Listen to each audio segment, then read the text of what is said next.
Live. On est live là. Il a niqué l'intro. Ça va faire une partie. Ça va faire une magnifique intro. Non, live là. Bonsoir, bonjour les amis, c'est le Podcastor, émission 22.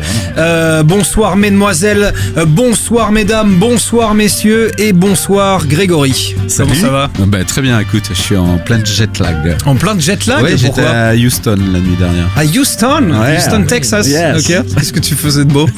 Je regardais le Super Bowl. Mais t'es sérieux? C'est vrai? J'ai pas dormi. Vous avez pas vu ce saut de Est-ce qu'il a une double vie ou pas?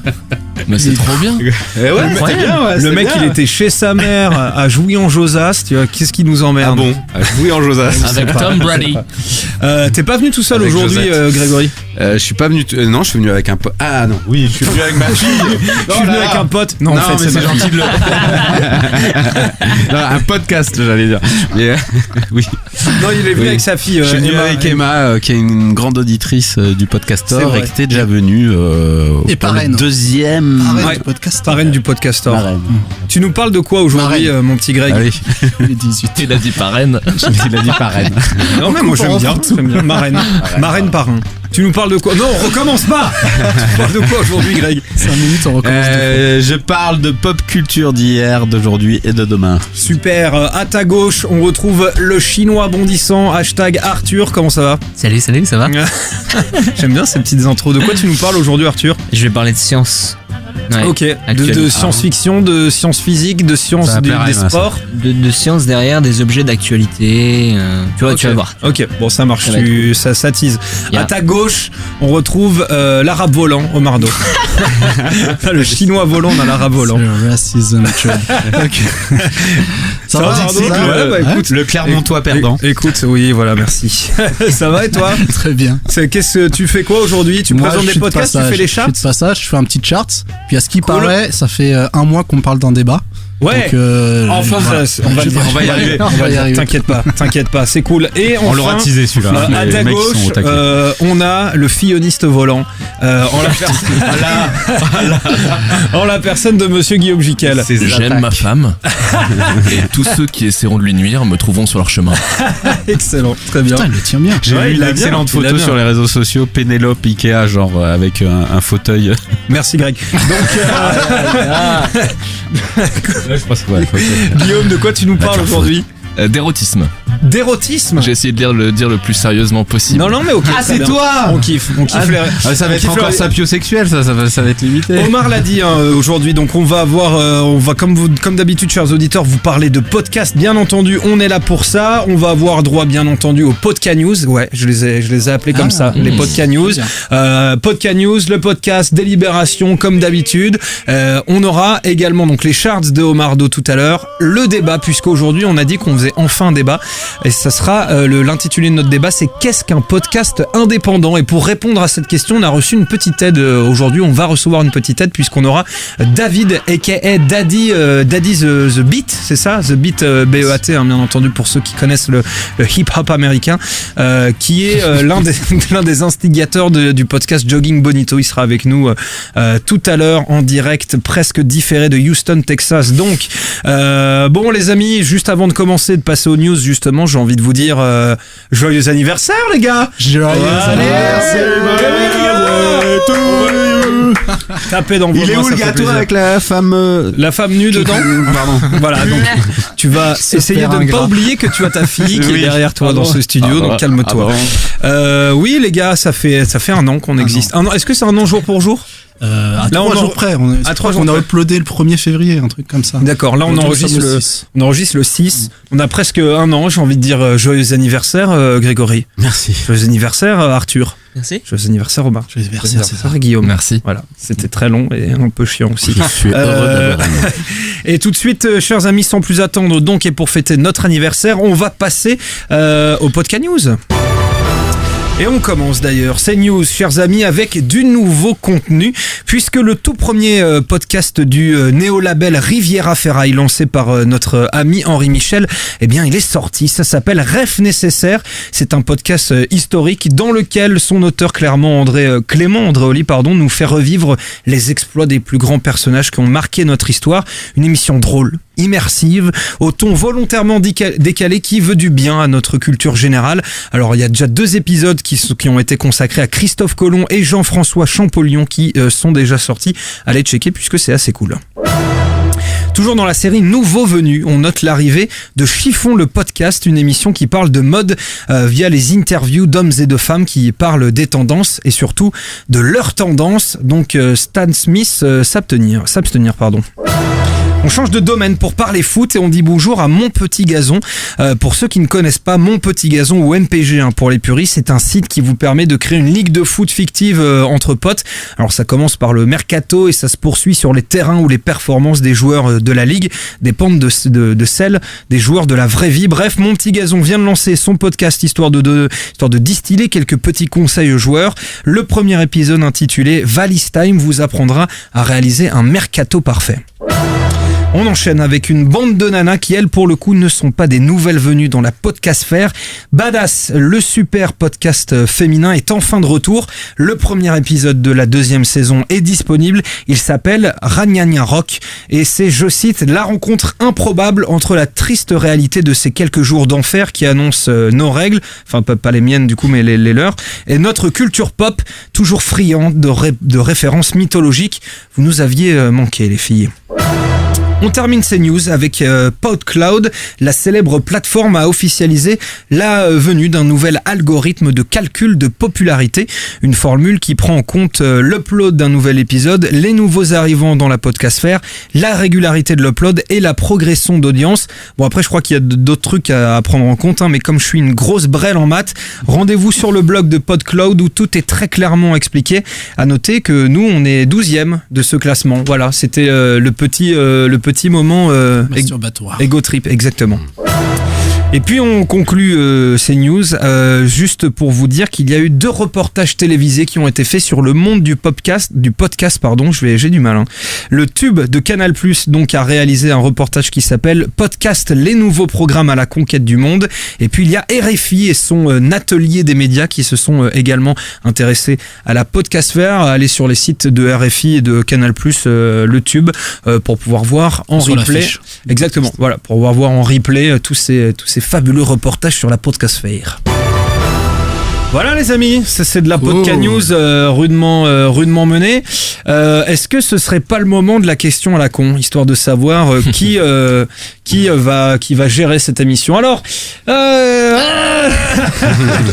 j'ai fait un petit truc un petit peu spécial. Oula. Je vous ai enregistré un son d'animal.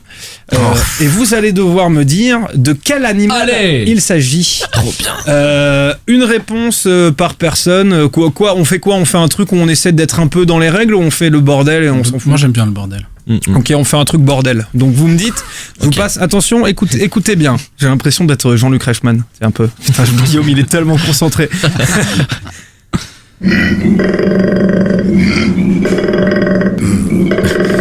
Ça c'est moi au réveil. C'est toi qui jouis. Non. Stop. Du coup, c'est qui? C'est quoi comme animal? Merde, on peut le remettre ou pas? En tout cas, on ça, peut le c'est le remettre. bras. On c'est peut- pas un on le truc. remet. On le remet. Je pense que c'est un coït, ceci dit. C'est pas un coït.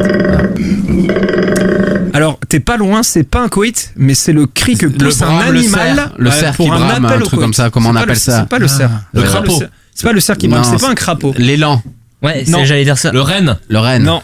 Ah, merde. C'est proche. La biche. On est dans le bon thème ou On pas? est dans Non. les animaux Non. comme ça. Alors, thème Australie. Le kangourou. Le koala. Joli. Oh, joli. Donc le koala. Yeah. Le koala, quand il appelle la femelle, il fait ça. Voilà, c'est son truc au koala. Bon, moi c'est le gin tonic personnellement, c'est assez différent. Mais donc c'est Omar qui s'occupe de la distribution de l'émission d'aujourd'hui. Omardo, Greg me fait des signes. quelle va être ta première? Ouais, il est là genre moi je veux passer en dernier, je veux passer en dernier. Moi pour le faire chier, je dis Je suis mauvais élève, je le mettrai Non, premier. mais je crois que la dernière fois, non, c'était lui qui décidé, il m'avait laissé tranquillou. En Ouais, tout parce cas, que tu continues à écrire ta chronique. ce C'est sera la le même. bon élève Jikiel qui va passer au tableau. Ah, le bon élève Guillaume Jiquel qui passe donc le premier. Guillaume Jiquel, donc, tu nous parles d'érotisme aujourd'hui. Et oui, avec un podcast, je sais pas encore si je dois l'appeler comme ça d'ailleurs, ça s'appelle Le Verrou, écoute érotique. Donc c'est un podcast de lecture de textes érotiques. Concrètement, on parle d'une voix ou deux voix, de plusieurs voix, qui lisent des morceaux choisis de littérature érotique. On se met tout de suite dans l'ambiance avec un petit extrait. C'est le sourire qui a tout déclenché. Je me déshabille à mon tour et vais les rejoindre. Juste avant, je mets l'appareil en prise automatique. J'ai 30 secondes devant moi. Une courte, très courte hésitation. Elle m'embrasse et dès ce premier baiser, où ses lèvres enserrent les miennes, j'ai su qu'elle avait décidé d'être femme. Pour l'un, comme pour l'autre. Rafale de 6 photos que le moteur enchaîne, comme une Winchester que l'on arme. Puis le silence, entrecoupé de gémissements de sommiers et de froissements de tissu. Je la bois de baisers. Sa langue est comme un animal. Incisif, inquiétant. Peu à peu, je me coule sous elle. Je happe ses seins, comme j'ai bu ses lèvres, et elle parcourt de même ma poitrine, mais ses mains déjà descendent vers mon ventre. Chers amis, le podcasteur va prendre une petite pause de 5 minutes. Voilà. Ouais. On revient d'ici quelques instants. Alors c'est explicit content effectivement, et encore je vous ai, évidemment je vous ai pas, enfin pas évidemment, mais je vous ai épargné le plus explicite. Le chapitre sur la levrette. Les plus curieux iront voir par eux-mêmes, j'espère que j'aurais peut-être servi à ça. Alors j'ai hésité un peu avant de venir vous parler de ce projet, parce que comme vous l'avez noté, on est proche de l'univers des livres audio, qui est plutôt un cousin du podcast, parce qu'on n'est pas dans la pure création de contenu. Mais finalement oui, j'ai voulu le faire pour plusieurs raisons. D'abord parce que là vous avez eu l'occasion de l'entendre, c'est joué plutôt que lu, alors que je sais pas si est-ce qu'il y en a qui écoutent des livres audio ici déjà? Non, moi je préfère les lire du coup. Ouais. Oui, non, ça m'est déjà arrivé, mais non, beaucoup. Parce que si je dis pas de bêtises, je les ai pas tous écoutés, mais la petite expérience que j'ai eue avec Audible, notamment sur les livres audio, c'est que il y a ce n'est pas joué du tout. C'est une lecture très froide. Voilà, il y a pas de volonté d'acting. Alors c'est un peu comme au fil de la nuit. Je sais pas, j'ai jamais regardé Au fil de la nuit. C'est pas une nana qui lit des bouquins, c'est ça entre l'enjeu. Bah en tout cas, le Audible c'est que ça. Il y a pas de parti pris sur le. C'est pas comme là, c'est-à-dire que de celui dont tu parles, je vois lequel c'est. Enfin, c'est des comédiennes, j'imagine, mais. Ouais, mais tu vois, elles mettent pas vraiment. Ouais, elles mettent pas d'intonation, quoi. Voilà. Elles lisent le truc, quoi. Ok. Voilà, donc et de d'une. C'est pour ça que je me. D'accord, Guillaume, t'énerve pas. Parce qu'il y a un parti pris artistique. Il y a une volonté de choisir les voix et de leur demander de véhiculer une émotion. Ensuite, on est sur des extraits. On n'est pas sur des œuvres entières, donc il y a aussi un parti pris éditorial, parce qu'il y a la prescription, on attire l'attention pas sur des œuvres complètes mais sur des petits extraits. En tout cas pour le moment c'est comme ça, peut-être que ce sera différent ensuite. Ouais, du coup il y a rien qui est écrit original, c'est vraiment Non, pris pas pour à l'instant, partir en tout cas. de livres existants et de récits. Tout à fait. D'ailleurs, okay.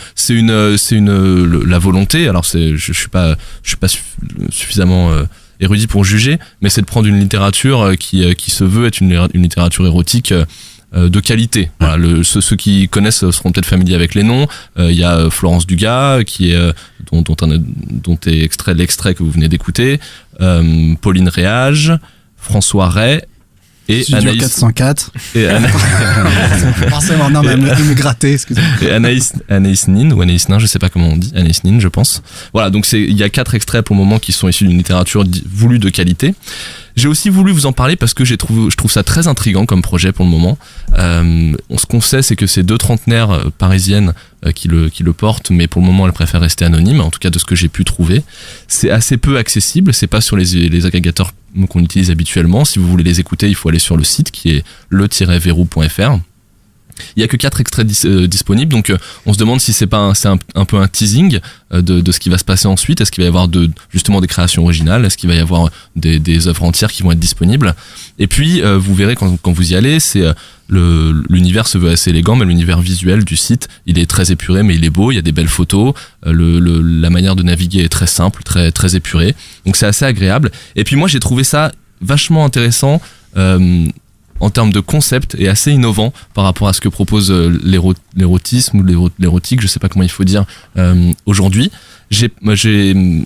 Voilà, si on fait un peu le panorama de de la manière dont on peut consommer l'érotisme aujourd'hui, grosso modo, il y a la partie les contenus éditoriaux qui sont représentés par les films érotiques ou les films porno. Donc on est dans un truc déjà très illustré, très imposé. On nous impose vraiment une vision de ce. C'est surtout que selon moi, après c'est juste mon avis, ça existe plus trop l'érotisme aujourd'hui tel que tu l'entends, en tout cas dans les contenus, tu vois. Pour moi, voilà, bah il y a le porno, tu vois, genre simple et vulgaire, qui a justement remplacé tout ce qu'on pouvait connaître à l'époque d'RTL 9 ou d'M6, quoi. Tu vois, c'est vrai, mais il reste des vrais amateurs, à mon avis, d'érotisme, heureusement, quelque part. Et je pense que du coup c'est pas mal d'avoir. Il y a sûrement un public, mais même si tu veux, dans l'érotisme tel qu'on l'a pu le voir nous sur M6 quand c'était diffusé sur les grandes chaînes et tout, on reste dans quelque chose de très visuel, donc encore une fois on te montre quelque chose où il te reste peu de choses à imaginer finalement. L'autre manière de consommer l'érotisme, c'est pour le coup très froid et très didactique. Il y a beaucoup de conseils pratiques, de trucs maintenant on dit un petit peu aux gens comment il faut consommer le plaisir, comment ils peuvent en prendre plus, comment ils doivent se mettre en condition pour le faire. Et puis il y a les objets, le marché des objets érotiques qui pour le coup est là très pratico-pratique. Et donc je trouve que ce qui est bien, c'est que ce projet-là, il vient combler ou il vient tenter de préempter un espace un petit peu vide qui est celui du suggestif avec une recherche d'élégance. Il y a ce que j'ai beaucoup aimé, honnêtement, je dirais pas que j'ai été hyper excité parce que j'ai écouté, c'est pas un truc qui m'a mis en éveil particulièrement, mais par contre j'ai trouvé ça hyper agréable, de la manière que ce que je disais avec Super Héros il y a 2 semaines. J'ai trouvé ça vachement agréable comme exercice d'entendre des choses et de laisser mon imaginaire prendre la suite et prendre la main et construire le reste. Et je trouve que dans cette perspective là, dans cet exercice là, encore une fois, l'audio s'adapte très bien à l'exercice, parce que j'ai pas consommé beaucoup de littérature érotique, mais le livre c'est bien parce qu'effectivement ça te laisse imaginer plein de choses, mais je trouve que l'audio c'est presque encore mieux parce que non seulement ça te laisse imaginer tout le visuel, mais en plus ça va quand même chercher un tout petit peu plus d'émotion chez toi ça fait passer un tout petit peu plus d'émotion que le livre peut-être. Là, ces voix, on en pensera ce qu'on en veut, mais elles sont bien choisies, je trouve. Elles sont sensuelles mais pas trop, c'est pas du tout grotesque, et du coup elles t'émoustillent un petit peu, et puis elles te laissent faire la fin du projet seul dans ton coin et dans ton imaginaire. Donc il y a aussi autre chose que j'ai trouvé intéressant, on verra ce que ça donne par la suite, mais sur les 4 extraits, il y en a 2 qui sont incarnés par des femmes et 2 qui sont incarnés par des hommes. Donc on se dit aussi qu'il y a une volonté d'aller chercher des publics différents et de plaire à tout le monde. On n'est pas dans le porno classique et un peu dont on a l'impression qu'il est que fait pour les hommes, qu'il y a que les hommes qui le consomment. Donc là aussi, je pense qu'il y a aussi une volonté de s'adresser à pas mal de gens et peut-être des oubliés de l'érotisme des dernières années. Et juste une petite parenthèse, il y a pas ce que tu dis, donc ok, les nanas ou les mecs justement jouent pas le truc, c'est pas des comédiens. Est-ce qu'il y a un peu de musique parfois ou de la mise en abîme via de la prod? Alors pas dans ces 4 extraits là aussi un peu inconnu, on verra si moi c'est aussi la question que je me suis posée en écoutant. Au fur et à mesure j'attendais presque qu'il y ait un second personnage. Là c'est que des narrateurs, il y a une voix par extrait. Est-ce que quelqu'un va intervenir pour faire une interaction? Est-ce qu'il va y avoir un peu de prod? Peut-être que c'est des expériences qu'ils feront, mais voilà, en tout cas moi je trouve que c'est en termes de début de projet, je trouve ça hyper intéressant. Le positionnement du truc dans l'échiquier de l'érotique, je le trouve aussi très bien vu et hyper appétissant, pour rester dans la sémantique charnelle. Et voilà, moi là, je me suis dit la même chose que toi, Greg, j'espère. Et si j'avais juste un truc à dire, j'espère que ça va leur donner envie de proposer des créations originales, de faire écrire des gens sur le sujet, parce que je suis sûr qu'il y a plein de choses cool à écrire et qui peut-être seront c'est pas que c'est pas du tout moderne la littérature qu'elle propose là, mais j'imagine qu'il y a des choses super à écrire avec des gens qui sont ancrés un peu dans notre époque et qui auront des écritures fraîches et encore une fois qu'on voit pas trop sur ce thème là. Voilà. J'ai essayé de faire le plus court possible. Non mais écoute mec, magnifique. Comme d'habitude, Guillaume, c'est précis, c'est concis, c'est pertinent. J'ai envie de dire, c'est beau, ça représente certaines valeurs que j'apprécie. Mais je vous conseille vraiment d'aller jeter un œil. Je pense que ça peut plaire vraiment à tout le monde. C'est pas du tout agressif, c'est pas du tout intrusif et c'est bien foutu. Et voilà, j'espère que ça va continuer et qu'il va y avoir plein de surprises et plein de nouvelles choses. Mais la littérature érotique en plus c'est quand même quelque chose de huge quoi. Genre il y a vraiment toujours eu de la littérature érotique, c'est toujours quelque chose qui a plus ou moins marché. Je pense que vous pouvez aller chez vos grands-parents, même chez vos darons, tu pourras trouver un moment quoi qu'il arrive dans la bibliothèque un petit roman de littérature érotique quoi. Greg, je suis sur le site là, je vois. De quoi? Je dis ça dépend des grands-parents. Je vois ce que tu veux dire, mais oui. On en pense quoi du podcast, de ce podcast, les amis Omar, tiens par exemple? Moi j'ai jeté une petite oreille et ça a l'air effectivement très chiadé, très esthétique. Et j'ai trouvé ça pas mal. J'ai écouté que le premier. J'ai trouvé ça vraiment intéressant. C'est le début d'un projet et j'ai hâte de voir ce que ça va donner. Juste, je suis en train de voir, la littérature érotique existait déjà sous l'Antiquité.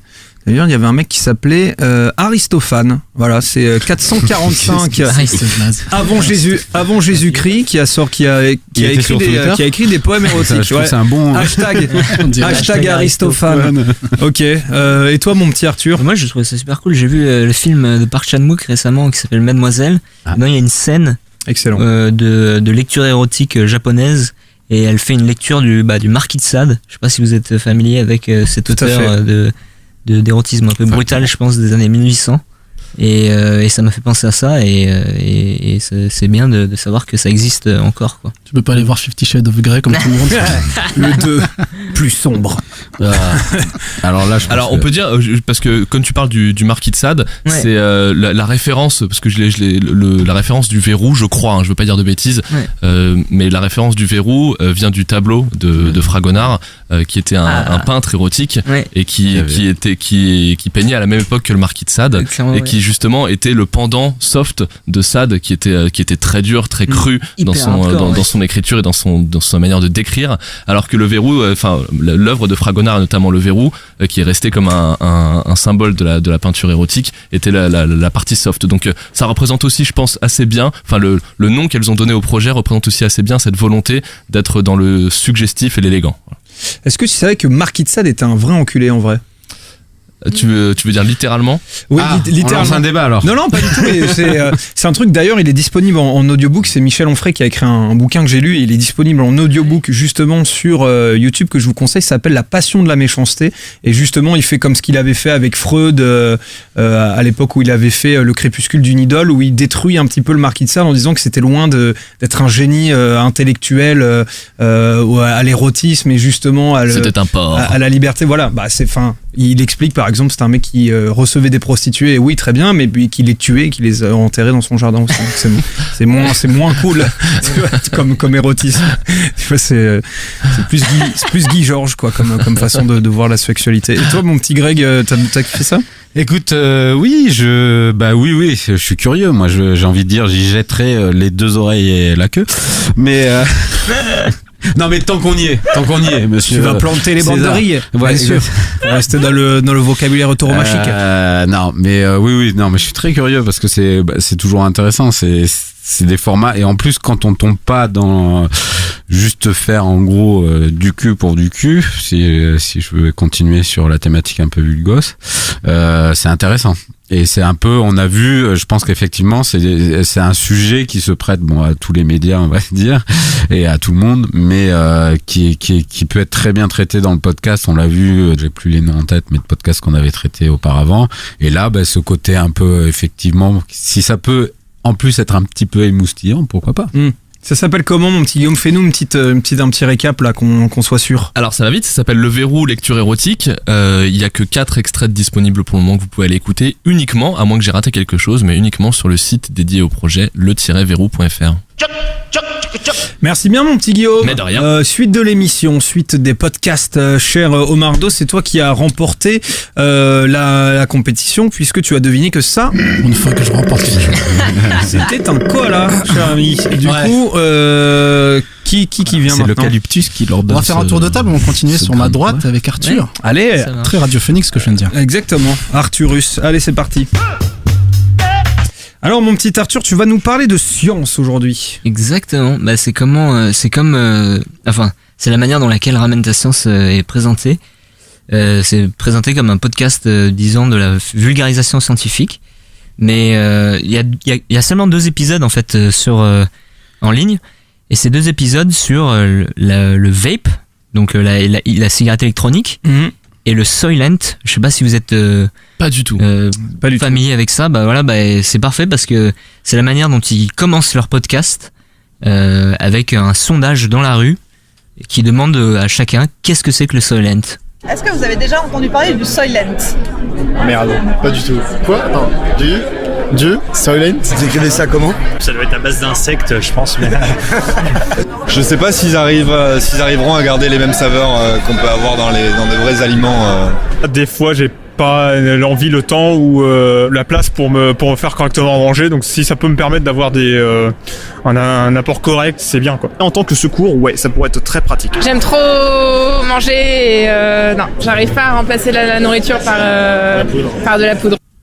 C'est quoi du coup ? Donc voilà, c'est de la poudre en fait. C'est une sorte de poudre qui lyophilisée quoi. Exactement. Enfin, les astronautes. Ouais, un petit peu, ouais. C'est une déclinaison de cette nouvelle forme de nourriture en fait. Et tu bouffes genre un sachet de poudre et c'est bon quoi. Voilà, tu mets de l'eau. C'est en forme de shake. Ouais. Ça a des saveurs, différentes saveurs. Donc t'as saveur fraise, saveur chocolat. Et tu mets ça dans un shaker et quand t'as pas le temps, voilà. Et c'est quoi l'intérêt ? C'est que ça prend moins de place ? C'est que ça prend moins de place. T'as pas besoin de faire la cuisine. Ah ouais.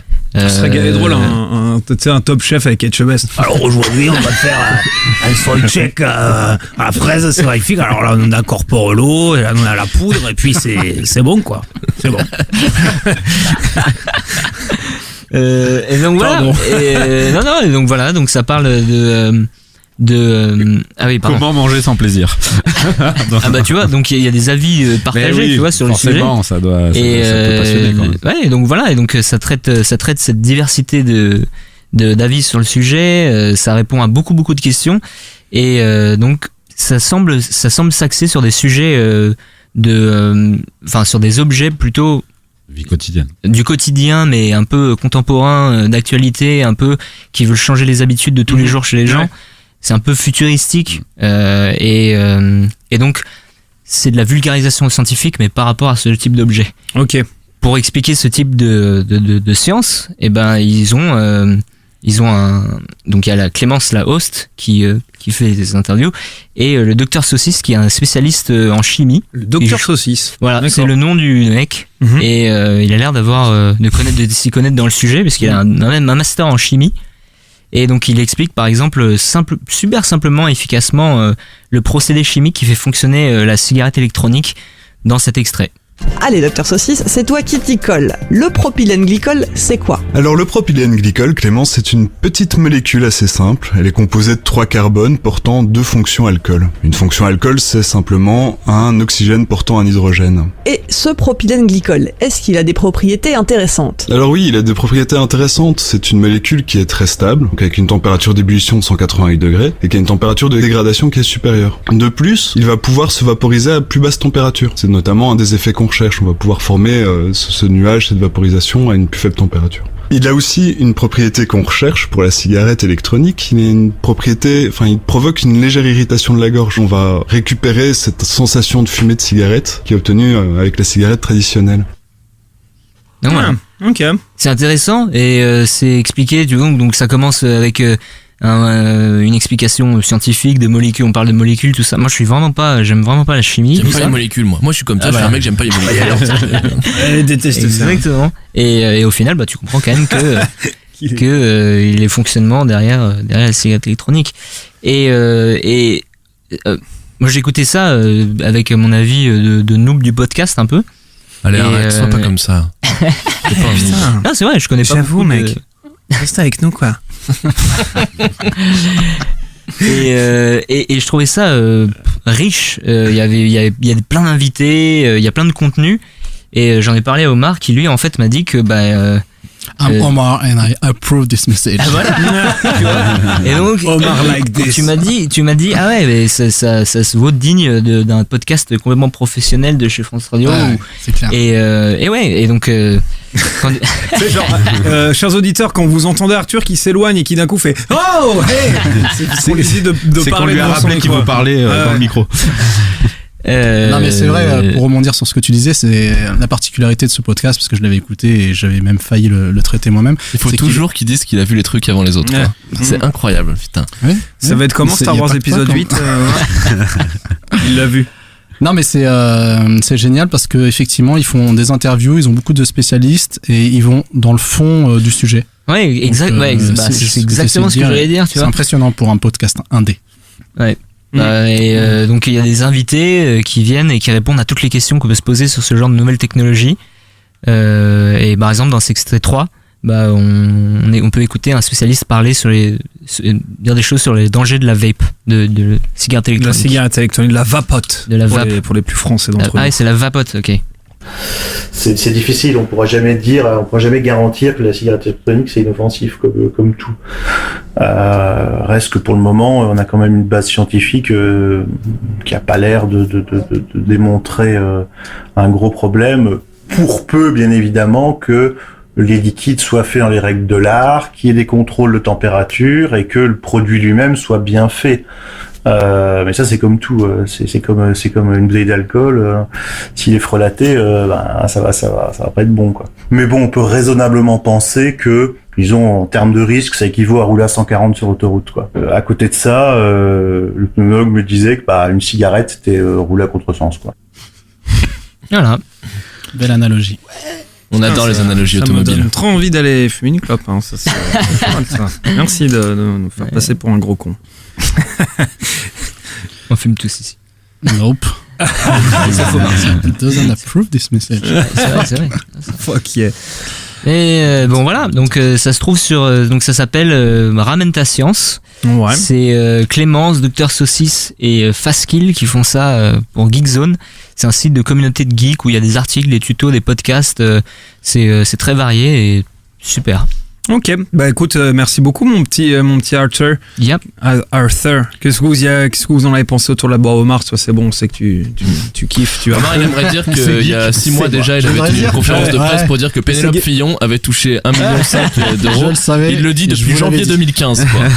Je vous l'avais dit. C'est lui qui a donné les infos au canard. Putain, c'était sûr. Toi, Guillaume, tu nous avais déjà présenté des trucs un peu de science comme ça, comme le comptoir du futur par exemple. Toi, je suppose que ça, tu as dû kiffer un petit peu. Ouais, en fait, c'est ce que je trouve bien, c'est effectivement le positionnement que ça adopte par rapport à la physique ou la chimie ou un peu tous les sujets qui vont avoir l'occasion de balayer. C'est que par exemple le comptoir du futur, moi la boîte à physique, pardon, c'est hyper intéressant, mais c'est de la vulgarisation de phénomènes qui nous entourent et qui sont complètement intemporels. Là, je trouve que ce qui est intéressant, c'est le croisement entre l'aspect physique, chimie, peu importe comment on le dit, et conso. Et c'est vrai que ça, c'est intéressant. Et moi, pendant que tu parlais, j'étais en train de me demander le prochain, ce qu'ils allaient faire, quoi. Donc ça marche leur truc, parce qu'on a envie de se dire, ok, ils sont en train de nous éclairer sur un truc qui nous touche potentiellement tous les jours, qu'on fume ou pas, mais voilà. Et donc, le prochain, il y a bien un moment, ils vont faire un truc qui va s'immiscer dans notre quotidien à nous, et ça, c'est cool. Ouais, c'est le côté lifestyle.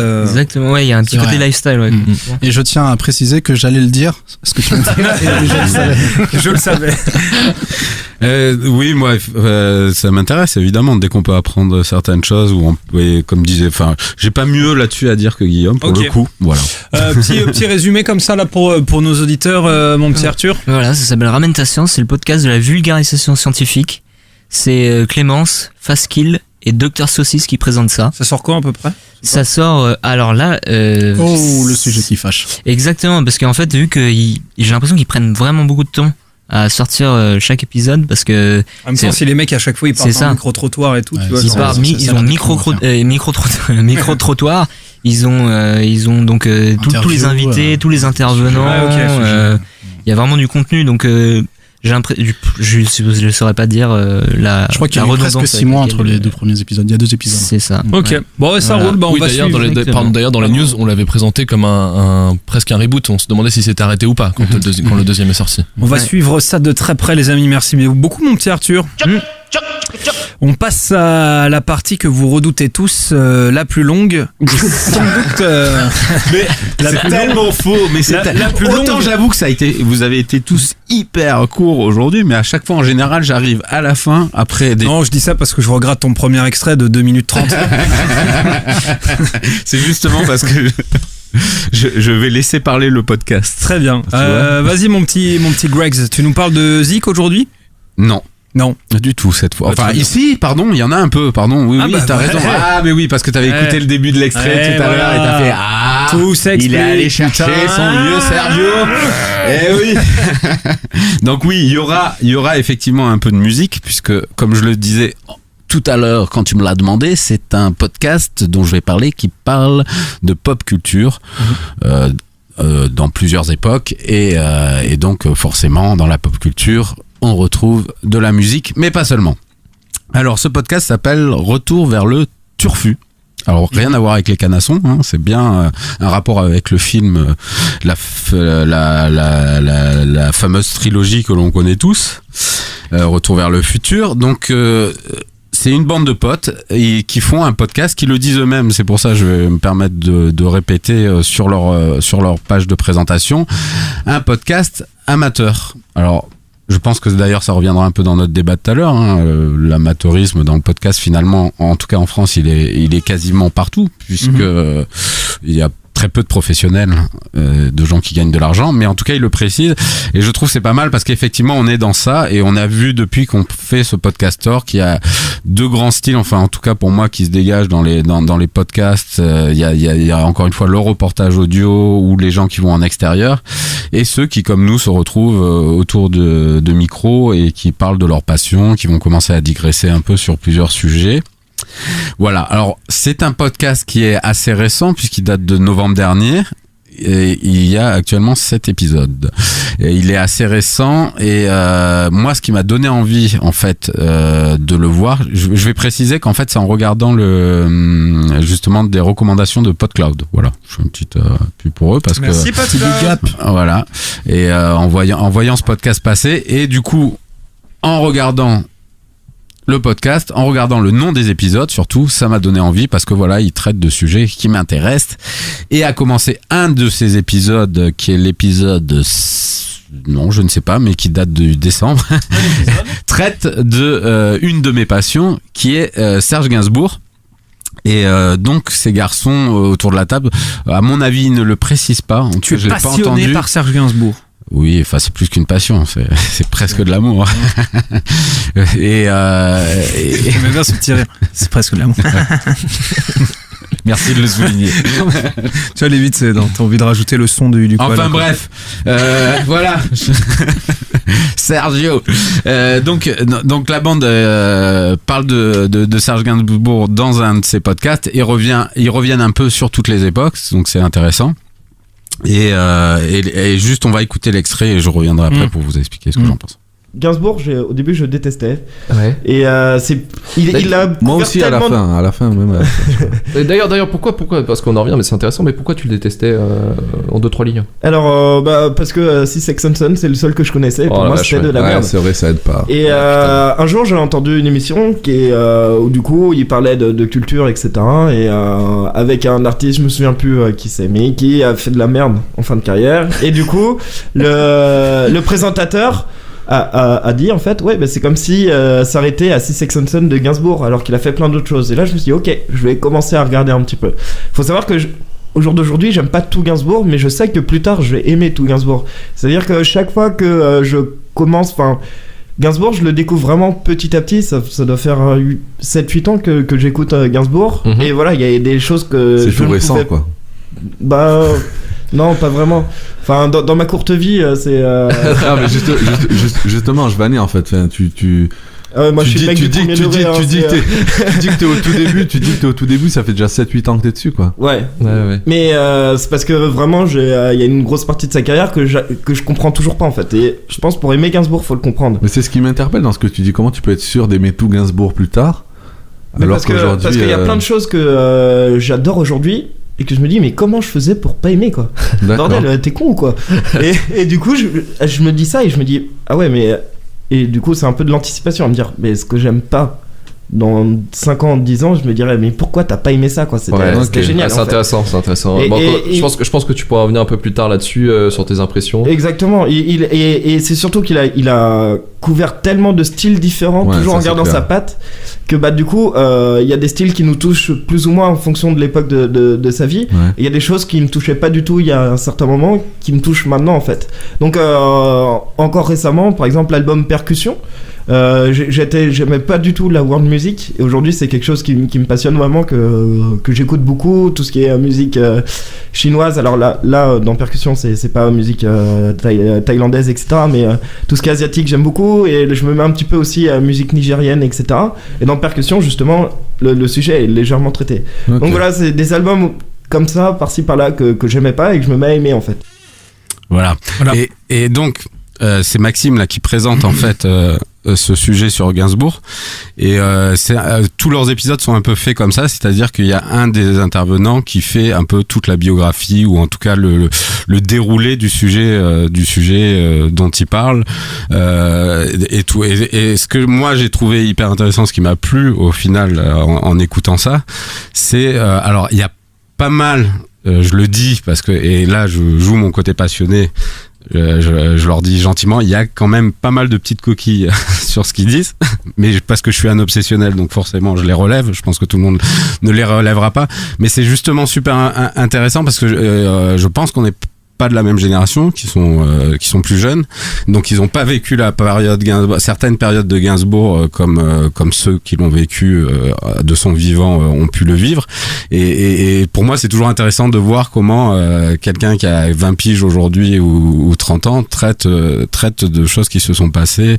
et que moi j'ai vécu et qui font partie de ma culture personnelle. Le truc c'est parce que le mec de 20 ans aujourd'hui, on lui propose quand même Kenji Girac, quoi. Donc, non, parce que on a déjà eu 10 000 discussions là-dessus. Il y a toujours eu enfin, l'industrie musicale, depuis qu'elle existe, a créé à la fois des choses qualité, on va dire, et des choses qui sont faites pour le grand public un peu. Il y a quand même plus de merde aujourd'hui qu'il y a dans les années 60. Disons que c'est intéressant parce que justement il parle de toutes les périodes de Gainsbourg, et Gainsbourg a quand même eu une grande période yéyé qui pourrait être comparée à ce que tu viens de citer avant, en tout cas dans la fabrication des stars ou starlettes. et donc voilà, comme quoi, et Gainsbourg justement il explique bien comment Gainsbourg en a fait quelque chose de classieux, quoi, même des yéyés. Donc comme quoi on peut faire les choses bien même quand ça part d'un sentiment moins bon peut-être, je sais pas. Mais en tout cas voilà, donc c'est très intéressant, et justement il déroule bien toutes les époques. Après moi j'ai juste un petit bémol aussi, j'y reviendrai, c'est sur l'articulation du conducteur, mais on y reviendra. On reste sur Gainsbourg. En fait, j'ai rien aimé dans ce podcast. Non, oui, pardon, mais tu fais bien de dire ça, parce que justement c'est ce que je me disais en venant le présenter. C'est pas du tout que je l'ai pas aimé, au contraire évidemment, sinon je me serais pas vadé, et même ça reste un coup de cœur, mais évidemment je mets certaines petites réserves, mais vous verrez que je pense sont quand même bienveillantes. Et puis ils en feront ce qu'ils veulent d'ailleurs. C'est quoi l'inverse d'un coup de cœur? Coup de gueule? Okay. Bah oui. Chercher une partie de l'anatomie humaine qui était genre, donc du coup l'inverse du coup de cœur, quoi, tu vois. D'accord. Mais c'est pas, voilà. Un coup de cœur. Donc le deuxième extrait, on va rester l'émission des chroniqueurs, comme tu l'as signalé, on n'y arrivera jamais. Oh putain. Bon, mais c'est toi là aussi là, tu prends 3 plombes. Voilà. Oui, mais magne-toi du con, putain. L'idée de ce podcast, je vais vous parler un peu maintenant des autres épisodes qui traitent quand même, pour vous donner envie, ou en tout cas donner envie en certains, pour pas rester sur mon côté obsessionnel gainsbourgien. Il nous parle notamment de Star Wars, l'épisode 1, La menace fantôme. C'est un spécial sur cet épisode-là. C'est mon cher César. Best Star Wars ever. Nous en avons un qui également m'a tout de suite parlé et sauté aux yeux quand j'ai vu le titre. C'est sur Twin Peaks, célèbre série télévisée de David Lynch dans les années 90 et qui va être reprise par ce même David Lynch très prochainement. Ouais. Donc voilà, c'est des sujets à chaque fois qui m'interpellent, et donc je reviens à cette idée de conducteur. Le seul petit bémol que moi j'ai, mais c'est peut-être très personnel, je l'avoue. Ce podcast est assez long, ce qui n'est pas gênant, on en a suffisamment parlé ici, je trouve que voilà. Comme tes chroniques, allez. Et comme ma bite. Pardon. Donc voilà.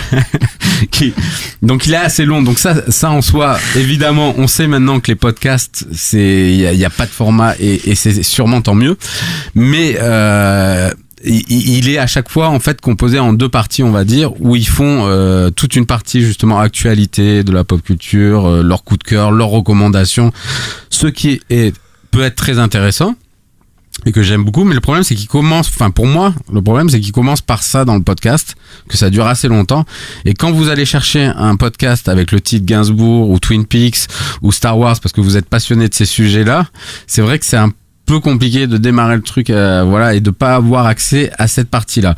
Et en plus, comme ça s'appelle Retour vers le futur, je vais donner un petit truc. Si on le turfu, puisqu'on se souvient du film, Marty McFly partez dans le passé pour revenir dans le futur. Et ben voilà, faites pareil les gars, commencez par le passé et puis vous repartez après dans le présent ou le futur avec vos recommandations. Voilà, c'était mon tout petit truc, et j'ai un 3e et dernier extrait et après j'ai terminé, qui est court en plus, où ça m'a fait assez rire, où en fait il parle de l'host du podcast parle de l'enregistrement du podcast qu'il doit faire chez lui, justement. Là on en revient à ce côté, et ça m'intéresse parce qu'on parle aussi des gens, comment faire des podcasts, comment un peu se mettre là-dedans, et où il explique que apparemment ses voisins sont pas fans de podcasts. Non, mais ce qu'il faut savoir aussi également, les enfants, est-ce que vous étiez au courant qu'on était entendu en live par mes voisins? Je crois que tu nous as affiché 2-3 mots. Il faut savoir que la police m'a prévenu que les voisins écoutaient l'émission et qu'ils étaient pas super OP là-dessus. Par contre, est-ce que tu leur as demandé de liker quand même? C'est le plus important. Ou dislike, après ça dépend. Mais... Je connais pas leur opinion face à Star Wars 1, mais je pense qu'ils sont des fans de Jar Jar parce que pour avoir appelé les flics, je pense qu'on a tapé fort là-dessus. On va pas repartir sur le sujet Jar Jar, hein. Il va y avoir des soucis encore. Je suis d'accord pour partir dessus. Un épisode entier Jar Jar. Putain, ça va être formidable tout ça. Les mecs, je vous préviens, César est votre voisin. Non, moi je kiffe Jar Jar Binks. Mais oui, c'est pour ça. Eux, je pense qu'ils en ont pas dit du bien dans le... Oui, voilà. De toute façon, c'est les haters de base, ça. Je ne relance pas ce débat. Ils ont plus de 30 ans, non? À mon avis, moins. Ouais. Ou ils sont pas loin. Bande de connards. Voilà. Donc voilà, je trouvais ça un peu rigolo. C'est pour vous dire, allez-y, faites des podcasts, c'est pas difficile. On peut faire ça dans son appart à condition d'avoir du bon matos. Faire un peu attention aux saturations, notamment des fois sur les rires aussi, ça pète les oreilles. Là, sur l'extrait un peu. Voilà. Mais sinon, c'est top, voilà. J'ai beaucoup aimé. Ça s'appelle Retour vers le turfu, ça parle de pop culture. Là, on a entendu pas mal d'extraits sur Gainsbourg. C'était d'ailleurs assez cool. On en pense quoi, mon petit Guillaume? Moi, je pense que je trouve... je sais pas pourquoi l'accent du Sud est sorti tout ça. Parce qu'il parle un peu avec l'accent du Sud dans le podcast, ça donne envie de parler comme ça, quoi. Ouais, moi, honnêtement, j'ai pas écouté, donc je connais pas encore, mais ils m'ont l'air bien sympathiques, et je me retrouve un petit peu dans ce que t'as dit, Greg, au début de ta chronique. J'aime bien leur manière de choisir les sujets et de nommer les épisodes. Je trouve que ça fait envie. On a envie d'y aller avec eux, donc je vais écouter avec plaisir. Omardo. Yes, moi j'ai tout écouté, je connais tout, j'ai tout écouté. Je le savais, ça fait 5 ans que j'écoute ça. Non, j'ai un petit peu écouté, mais vraiment rapidement, lorsque Greg a dit qu'il en parlerait. Moi ce que je trouve intéressant, c'est que ça a l'air assez éclectique dans les sujets. Donc je vais rejeter une oreille, ça a l'air pas mal. Arthur, ça c'est la pop culture, toi ça te parle normalement? Bah ouais, je pense que je trouverai sûrement un épisode à mon goût ou qui me plairait, ouais. Le placement de produits, le rétro gaming, peut-être. Ouais, rétro gaming, ouais. La génération Pokémon, j'ai vu. J'avoue que celui-là, j'y suis allé. Allez, c'est vrai. Tortank niveau 37, j'y suis en ce moment, les gars. C'est ça qui ponce Pokémon. Ça s'appelle le comptoir du turfu. C'est quoi la régularité, mon petit Greg? C'est la meilleure régularité qu'il existe en podcast, puisque c'est la nôtre. C'est tous les 15 jours. Et voilà. Et ça dure en moyenne, ils sont tous proches des 2 heures, voire 2 heures et demie. Ça roule. Le comptoir du turfu, ça parle de pop culture. On reviendra dessus. On vous tient au courant de toute façon. On a les news en début d'émission. Mais tout de suite, chers amis, c'est l'heure de la délibération. Reste à savoir si le passage au conseil leur permettra de retrouver un semblant de sérénité. Très rapidement, les potos, c'est le conseil, c'est la délibération, histoire de savoir quel podcast va devenir le podcast de la semaine. Greg, pour qui que tu votes ? Pour l'originalité du concept, le podcast de Guillaume, Le Verrou. Très bien. Une voix pour Guillaume. Arthur. Moi aussi, j'ai vraiment aimé ton podcast. Ça a l'air vraiment bien, Guillaume. Moi aussi, j'aime vraiment le sexe. non, désolé. Marquis de Sade. Pardon. Omar. J'aime pas le sexe du tout. Je votais pour Ramène ta science. Ramène ta science, ok. J'aime pas Guillaume surtout. Guillaume. Moi, j'ai voté pour Retour vers le Turfu. Retour vers le Turfu. Parce que comme j'ai dit dans mon commentaire, j'ai envie d'aller écouter. Eh bien, écoutez, c'est donc cette semaine le podcast comme d'habitude. Tu veux pas voter ? Tu votes pas ? Tu peux moi, je vote maintenant. Moi, je pensais que je votais qu'en cas d'égalité. Ah, il faut qu'on soit 5, c'est bien. Ok. Je vais voter pour celui d'Arthur, moi. Oui. Je vais voter pour celui d'Arthur. C'est une égalité. Donc ouais, Emma pour nos auditeurs, qui est la fille de Greg et qui est une de nos plus ferventes auditrices, qui est là avec nous. J'ai vraiment bien fait de l'amener aujourd'hui. Tout à fait. Vu les sujets. Parce qu'elle va voter pour le sexe. C'est très bizarre. Je pensais d'Arthur. Yes. Merci de Désolé, me laisser Guillaume. seul à applaudir. Je suis pas sûr que César aurait dû. Est-ce que c'est sûr que l'animateur y vote ? Bah moi normalement je vote qu'en cas d'égalité quoi. C'est moi que je le dis.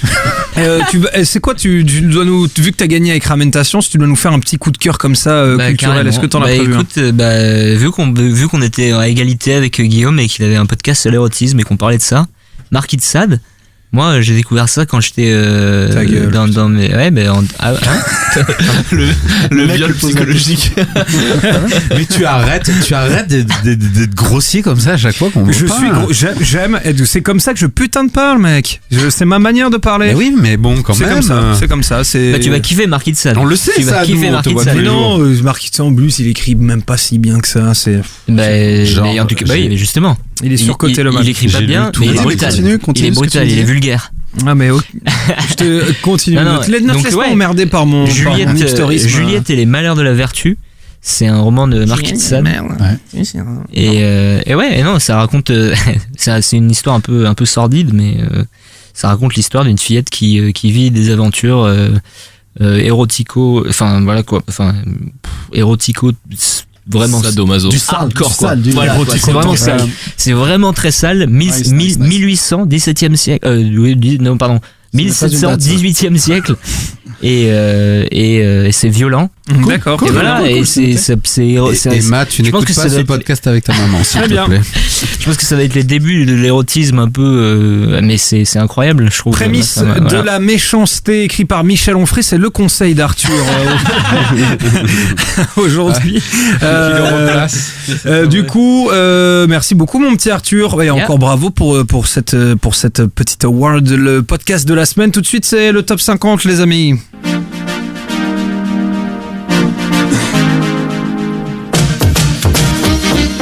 Les charts de notre ami Omardo. Yes. Alors comment va la podcastphère en ce moment ? Ça roule. Tranquillement. Merci. Allez, à la semaine prochaine.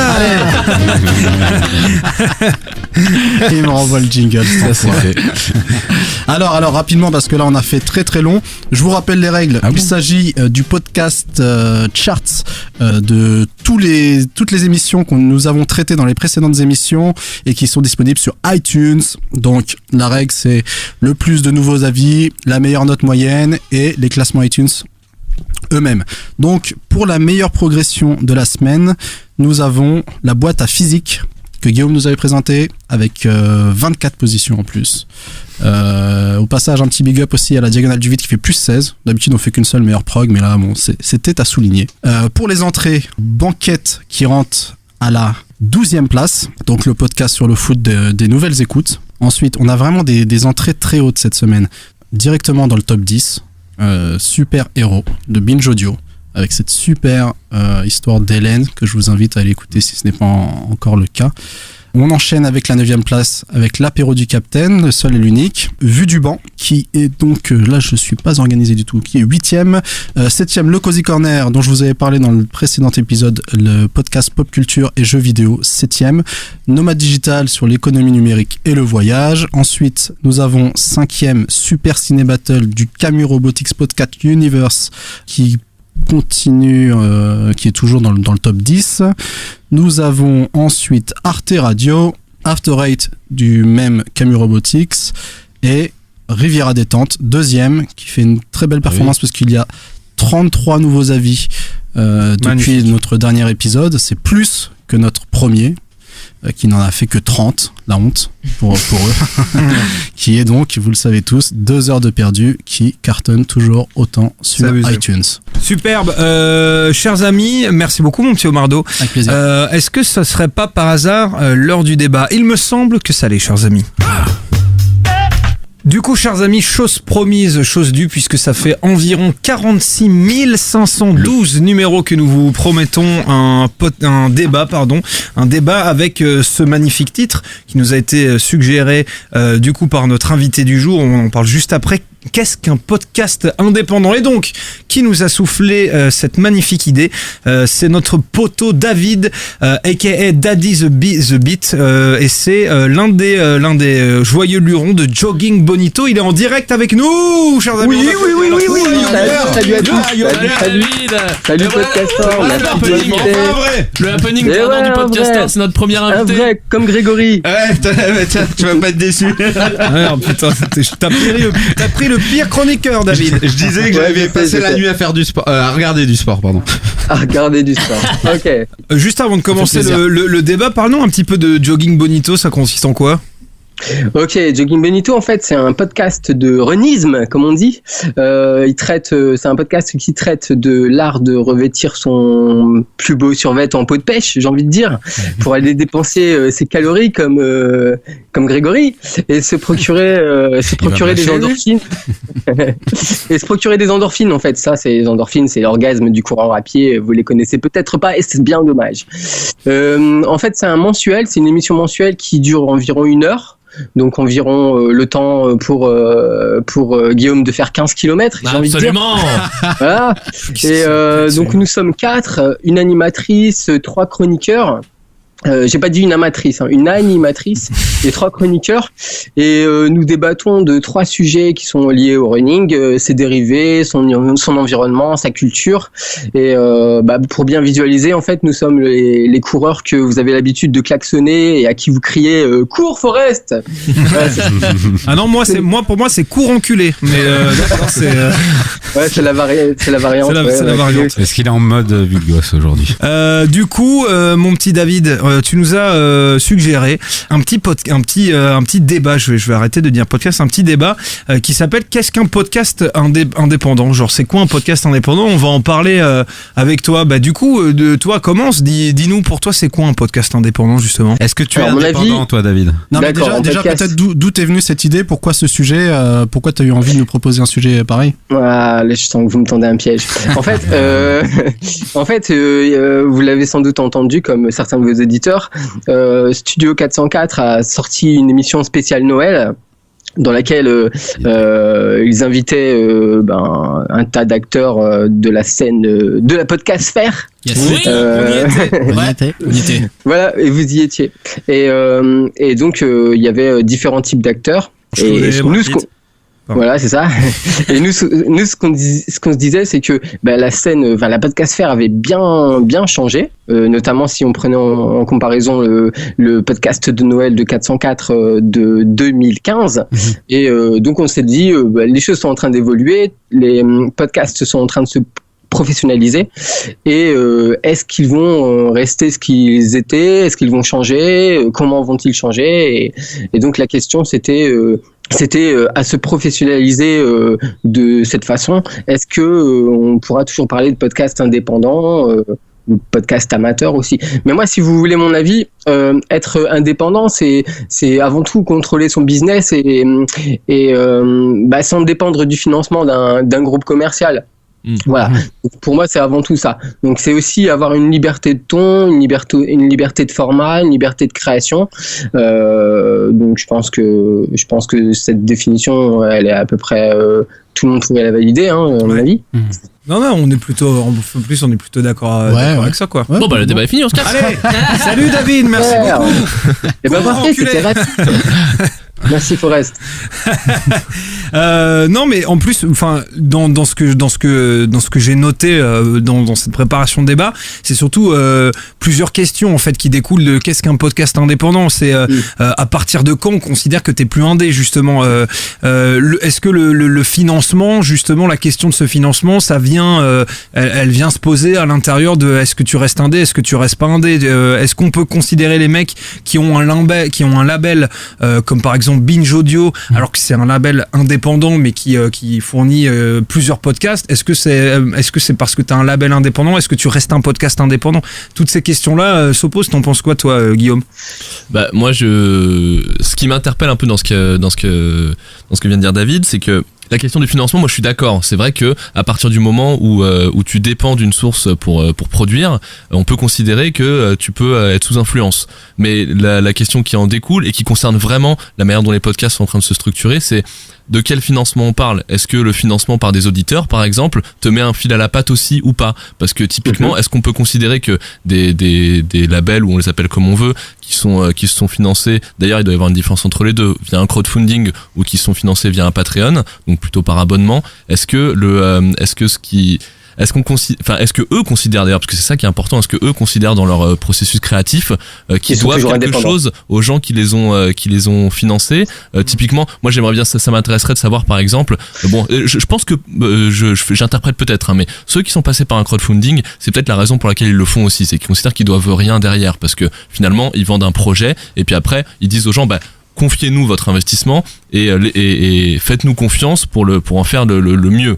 Mais ça m'intéresserait par exemple à Patrick Béja de savoir un petit peu comment il gère le flux de retours qu'il doit avoir des gens qui le financent, des auditeurs qui le financent. Peut-être qu'il a beaucoup de retours, peut-être qu'il y a des demandes, peut-être qu'on lui demande d'ajuster des choses. Est-ce qu'il en tient compte ou pas? Voilà, c'est ça, parce que le financement commercial, c'est sûr, et clairement, le jour où il y a une marque derrière un podcast, on imagine bien que le contenu éditorial va être impacté d'une manière ou d'une autre. Je t'opposerai juste un truc, Guillaume, sur ce que tu disais. Je suis pas trop d'accord avec toi sur ce que tu dis sur le crowdfunding, parce que c'est vrai que vu comme ça de premier abord, ça paraît être un truc justement qui engage pas énormément de responsabilité pour celui qui a le contenu, sauf que finalement les gens qui vont payer pour ce que tu fais, ils payent pour que tu continues à faire ce que tu fais. Et c'est pour que tu continues à le faire de la manière avec laquelle tu le fais, et c'est justement pour ça qu'ils investissent, tu vois. Donc quelque part, toi, tu as cette responsabilité. Ou si tu as envie, par exemple, à un moment changer de ligne éditoriale, et je dis ça entre guillemets, tu vois, de manière de faire, de manière de faire des vannes, de manière de faire des trucs, etc., tu risques de perdre justement ces gens qui ont investi en toi. Donc quelque part, le crowdfunding peut te faire perdre cette indépendance-là, justement. Ouais, voilà, t'es quand même un extrémiste de l'indépendance. Moi, je parle au conditionnel. Hein. Ouais, bien sûr. Patrick Béja, Omar, toi, t'es quelqu'un de droite. Donc oh putain, tu vas pas t'y mettre, David. Non, mais Patrick Béja, c'est un super exemple, puisque le mec, du coup, est crowdfundé par beaucoup de personnes. Il fait beaucoup d'argent. Il fait même plus d'argent que je pense certains podcasts qui travaillent déjà avec des marques, puisqu'il a $2500 de mémoire par mois. Donc ça, c'est par émission, non? Par émission plutôt, t'as raison. Donc c'est quand même une certaine indépendance. Je pense que le ton, effectivement, c'est le plus important, et l'influence d'une marque peut changer ce ton. Mais voilà, moi je pense que dans le podcast aujourd'hui, il y a aussi une espèce de nostalgie par rapport à l'amateurisme sympa qu'il pouvait avoir ces dernières années. Et c'est vrai, comme tu le disais, entre les deux épisodes du podcast de Noël de Studio 404, on a bien vu que ça s'est organisé, que ça s'est professionnalisé. Donc il faut faire attention à pas faire l'amalgame entre indépendance et professionnalisation. Tout à fait. Mais je pense qu'il y a vachement de personnes qui parlent d'indépendance par rapport à cette nostalgie-là. Puisque effectivement, avant on faisait ça dans une cave, maintenant on commence à voir des gens qui sont organisés, qui enregistrent avec du plus beau matos, qui enregistrent dans des studios. Mais voilà, moi je pense que le plus important c'est le ton, Et pour terminer, il y a cet exemple avec Pascal Clark, par exemple, qui mais ça, c'est pas indé pour moi, ça. Bah, justement, pourquoi c'est pas il faut indé en parler. Parce que c'est un espèce de Mediapart qu'elle veut créer finalement, puisqu'elle va créer Boxon qui va être d'ailleurs c'est même la seule dans tous les qui a dit clairement qu'elle ne voudrait pas d'annonceur derrière sa création. Et le mot le plus important dans son projet, c'est l'indépendance, justement. Moi, par rapport à ce sujet-là, je pense qu'il y a quelque chose qui est important à voir. C'est toujours aussi le volume d'écoute qui va être important et qui va faire basculer ou pas dans cette qui peut faire perdre, cette indépendance. Parce que si demain, on en a souvent parlé ici, le podcast qui est intéressant justement aussi, c'est ce côté niche, c'est ce côté aller chercher un sujet et le traiter de manière aussi différente et peut-être plus approfondie sur certains sujets. Par exemple, puisqu'on a David, Jogging Bonito, voilà, c'est typique. Il a pris un sujet qui d'abord qui lui parle parce qu'on sent que c'est un passionné et on sent que c'est avant tout des passionnés. T'as bien dit passionné, passion. Oui, mais j'allais dire, c'est à la fois, ça tombe bien en ce moment parce que, depuis, je vais peut-être dire 5-6 ans, parce que même les médias, on va dire plus mainstream et tous s'en emparent de plus en plus et font je pense à RMC notamment, qui dans ses tunnels de sport le week-end a 1 heure dans mon souvenir consacrée à cette pratique. Non, c'est 5 minutes, hein, c'est un tout petit format. Ah, c'est 5 minutes. C'est une parenthèse. D'accord. Non, mais tu fais bien de le préciser parce que tu vois, moi j'avais l'impression du coup qu'ils avaient une place un peu plus importante parce que j'ai entendu souvent avec Stéphane Diagana. Stéphane Diagana, c'est le footballeur. Je suis fatigué. T'as beaucoup de footeux ici. Il courait bien pourtant. À propos du financement, moi, ce qui me c'est avec quoi j'ai un peu du mal, c'est le fait de se faire payer un hobby et une passion. T'as prononcé le mot tout à l'heure. Pour énormément de podcasts qu'on connaît, dont vous parlez, etc., les gens sont des passionnés avant tout. Alors, prendre l'exemple de Patrick Béja ou peut-être de Boxon, c'est pas forcément des exemples super parlants parce que bon, là, on a quand même affaire à des sociétés vraiment normalement constituées. Moi, je parle de vraiment la majorité des podcasts qu'on connaît actuellement, indépendants.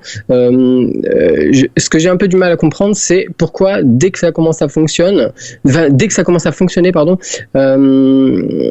il y a cette idée de se dire, et si on monétisait ça? Pour moi, un podcast indépendant, c'est aussi un rapport de proximité avec les auditeurs. Et je suis pas à l'aise avec cette idée de prendre l'opportunité, le fait d'avoir du succès, de prendre ça comme une opportunité de demander de l'argent en fait. Il y a énormément de podcasteurs qui continueraient à produire. S'ils n'avaient pas de financement, par passion. Si je peux faire un petit, parce que du coup j'ai pas fini ce que je disais aussi. Je te répondrai juste en disant, c'est une passion, oui, mais du coup, qu'est-ce qu'il y a de mieux que de faire de ta passion ton métier, quoi. Tu vois ce que je veux dire? Donc c'est peut-être pour ça qu'au bout d'un moment, il y a la monétisation, tu vois. Pour Patrick Béja, ok, ça va être un métier. Maintenant, si vous, je sais pas, peut-être vous.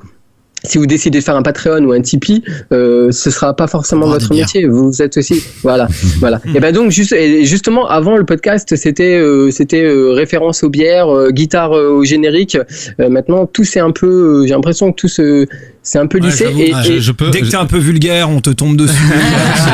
Oui. Et ben voilà. Alors est-ce que je peux justement aller au bout de ce que je disais tout à l'heure, c'est-à-dire justement où je parlais du volume de gens qui écoutent, et c'est là où malheureusement, c'est pas seulement dans le financement, c'est là où on peut si on va chercher vraiment le plus large public possible, on va polisser certaines choses parce qu'à un moment, voilà. Maintenant, ce que je trouve quand même intéressant dans le fait du financement des podcasts, c'est que et du fait qu'il y ait des professionnels, j'en ai déjà parlé, c'est que ça peut être aussi des locomotives vers ces formats, et à partir du moment où justement ces professionnels entre guillemets restent indépendants dans leur démarche et passionnés dans ce qu'ils veulent faire, c'est-à-dire qu'ils ne vont pas effectivement le faire absolument pour gagner un maximum d'audience et d'argent. Quand on parle de Pascal Clark, encore une fois, je pense que c'est important. Elle va faire par exemple du reportage audio, des choses qu'on n'a pas l'habitude sur du longtemps d'entendre en radio traditionnelle, parce que voilà, les formats font qu'aujourd'hui c'est compliqué à faire. Mais c'est pas comme si ça existait pas déjà dans le podcast. Non, voilà, exactement. Elle a réinventé le podcast. Non, Pascal Clark. Mais je dis pas je dis pas le contraire. Je dis déjà attendons de voir ce qu'elle va proposer, parce que moi je suis le premier à avoir, je pense, parlé pas mal de ce type de podcast là, et effectivement par tous ceux qui le font de façon amateur et tout. On parlait encore de la diagonale du vide tout à l'heure, voilà, je pense tout à fait à ça qui est formidable. Mais je veux dire, si demain, et ça encore une fois, ça pose la question, c'est pour ça que je parlais des journaux tout à l'heure et des journalistes en particulier. On en a un ici dans ce studio, et je pense que ce que demandent aussi ces journalistes quand ils font cette bascule-là, c'est d'avoir ne serait-ce que les moyens de faire aussi des reportages de qualité, par exemple.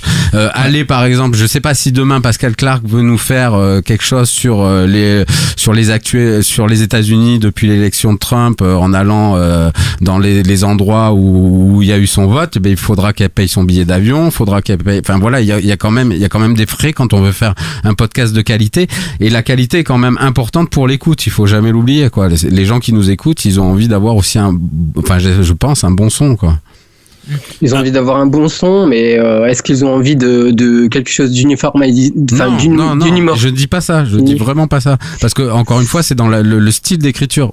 Moi, juste pour apporter, rebondir sur ce que vous disiez tous les deux, Greg et David, et revenir un tout petit peu sur la notion que tu as avancée, David, tout à l'heure, sur le fait que ça te plaisait pas cette métamorphose où progressivement mieux on est, plus on a envie de faire payer.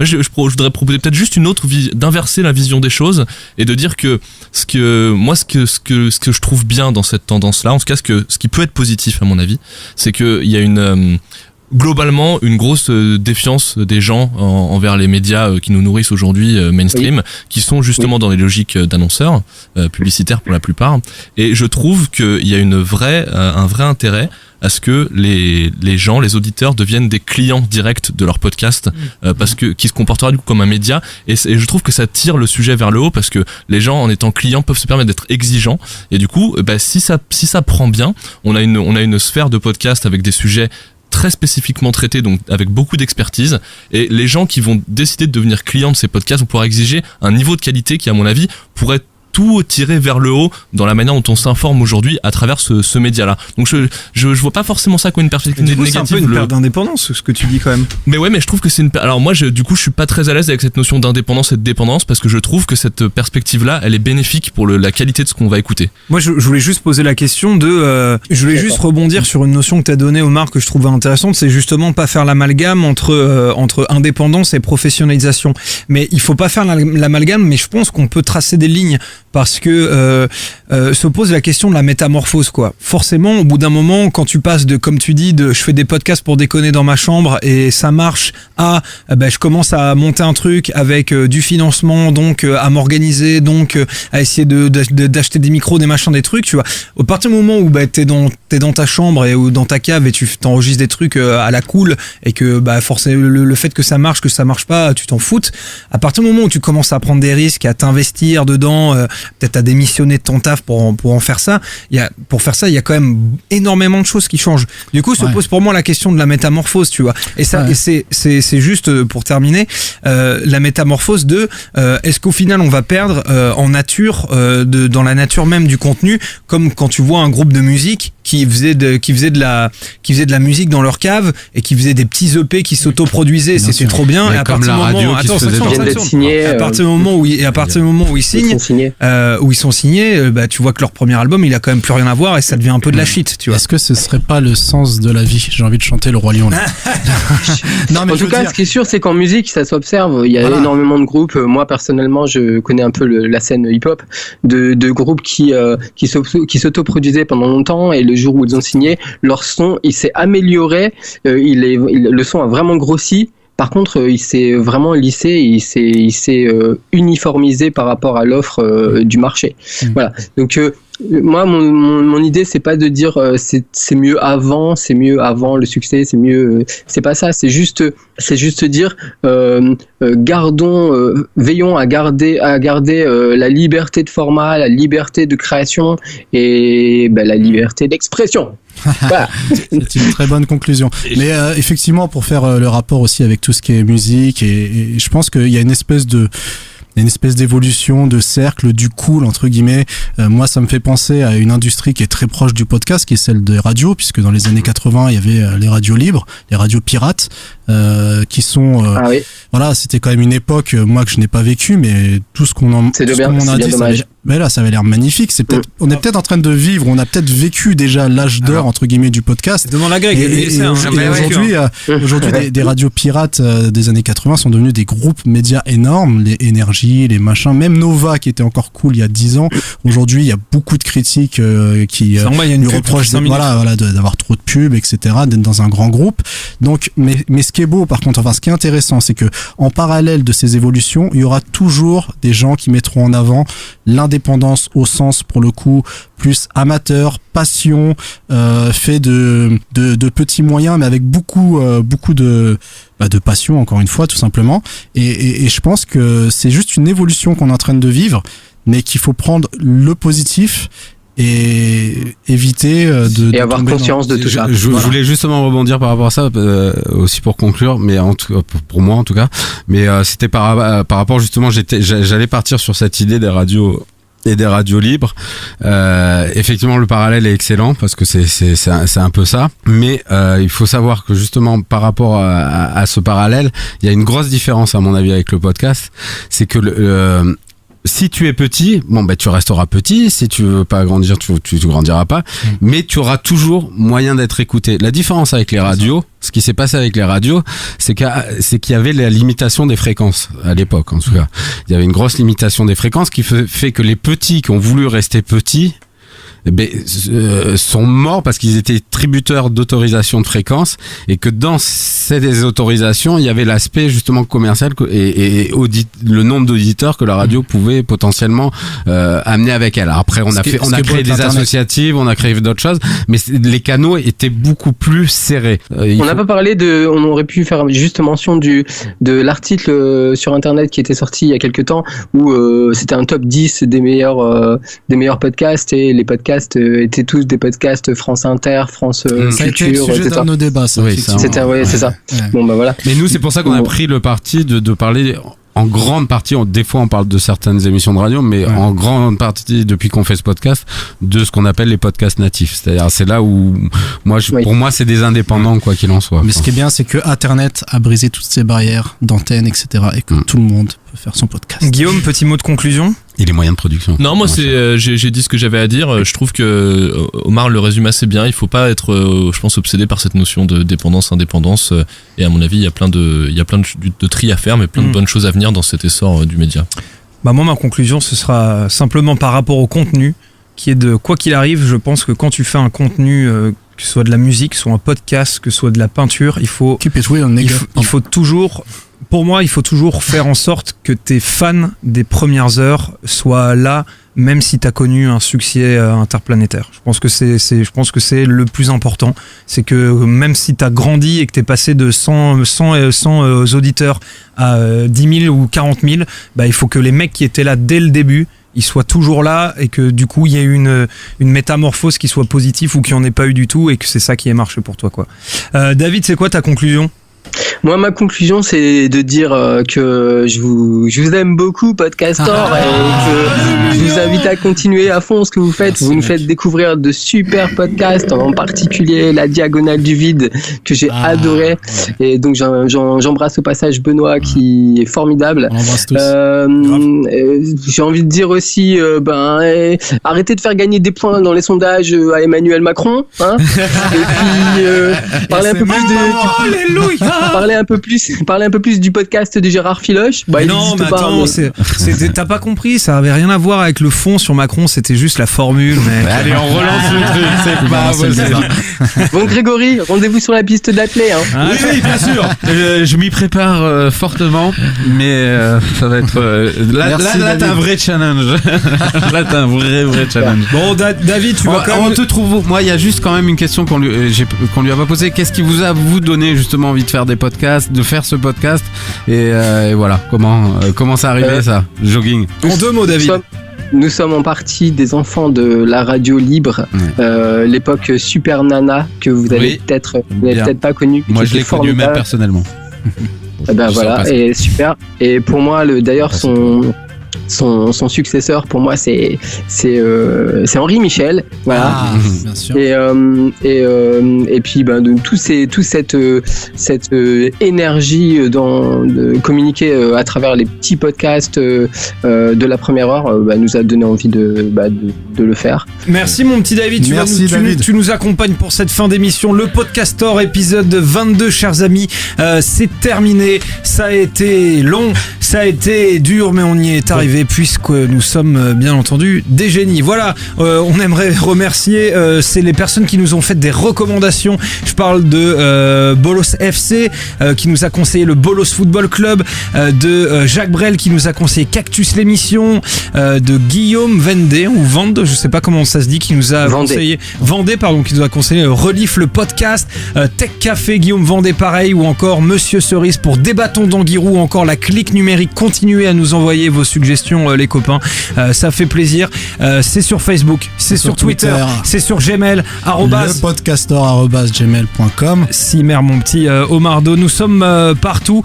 Merci à tous ceux qui nous ont lâché des avis aussi, on n'a pas le temps de tous les dire, mais continuez, ça fait plaisir. N'oubliez pas les étoiles sur iTunes, les avis. Merci David de Jogging Bonito, j'ai envie de te dire bonne séance. Merci à vous. Et à très bientôt les copains. Salut Longue Greg. vie à Jogging Bonito. Allez, salut à tous. Salut. Merci les potos.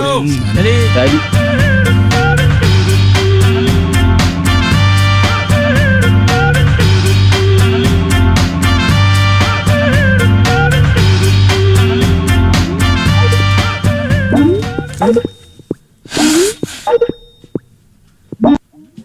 Allô. Hello. Ouais, c'est le Podcastor. Vous avez gagné du numéro. Allez, on y va les gars, on y va. Allez, c'est parti, on court. On court.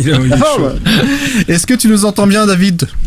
Ouais, je vous entends bien. Ouais, mettez-vous bien près de l'iPhone. On est là, on est parti. Ouais. Ah punaise, si je pouvais avoir la vidéo en fait pour voir votre tête. Lequel sent pas bon de la bouche? J'ai bouffé des oignons à midi. C'est sûrement moi j'ai bouffé un cul à midi. Alors on peut faire